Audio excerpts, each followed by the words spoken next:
ایک مسلمان کا ایک یہودی کے ساتھ جھگڑا ہو گیا تھا. مسلمان کا یہودی کے ساتھ زمین کے معاملے میں جھگڑا ہو گیا اور دونوں چلے رسول اللہ کے پاس.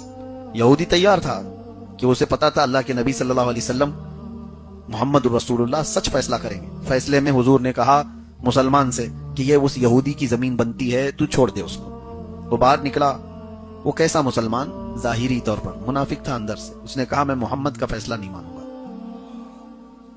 اور اس یہودی سے کہا, یہودی پوچھنے لگا کہ تو اپنے نبی کا نہیں مانتا, کس کا مانے گا؟ کہا عمر اچھا فیصلہ کرتے ہیں. عدالت ان کی مشہور بھی تھی, فیصلے میں وہ بڑے کامل تھے. یہودی کہا کہ مجھے تو یقین ہے کہ جو محمد صلی اللہ علیہ وسلم نے فیصلہ کیا وہی عمر بھی کریں گے, چلو میں تو چلنے کو تیار ہوں. تو یہ مسلمان بنا مسلمان, یہ چاہتا تھا کہ سمپتی گین کرے, میں مسلمان ہوں, میرا سپورٹ لیا جائے. حضرت عمر کے پاس آیا اور اپنی بپتا بیان کی کہ ایسے ایسے معاملات ہیں, یہودی میرے اوپر حاوی ہو رہا ہے, میں تو مسلمان ہوں, میرے حق میں کچھ فیصلہ کیجیے.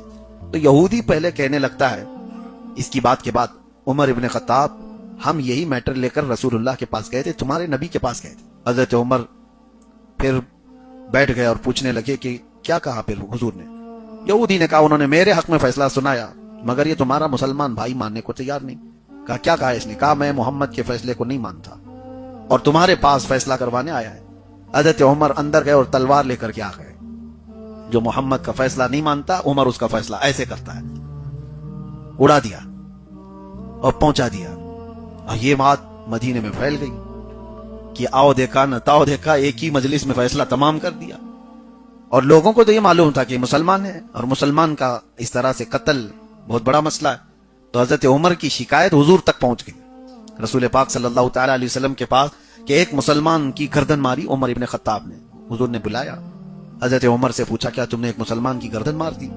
کیسے تم نے جرأت کی؟ حضرت عمر کہتے یا رسول اللہ میں اس کو مسلمان مانتا ہی نہیں تھا, میں اس کو مسلمان مانتا ہی نہیں تھا. کہا کیوں؟ آپ کے فیصلے کو نہ مانے وہ مسلمان کیا ہے؟ تو یہ تو حضرت عمر کا اپنا اجتہاد تھا, ان کا خود کا ایمان تھا, ایسا حکم نہیں تھا. تو حضرت عمر اپنی طرف سے کہہ رہے تھے میں اس کو مسلمان نہیں مانتا.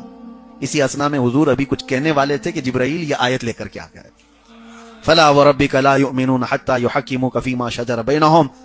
اللہ تعالیٰ فرماتا ہے اے محبوب آپ کے رب کی قسم, وہ شخص ایمان والا ہو ہی نہیں سکتا جو اپنے معاملات میں آپ کو حاکم نہیں بناتا. حضور نے فرمایا عمر جو تم نے فیصلہ کیا اللہ بھی وہی نازل فرمایا.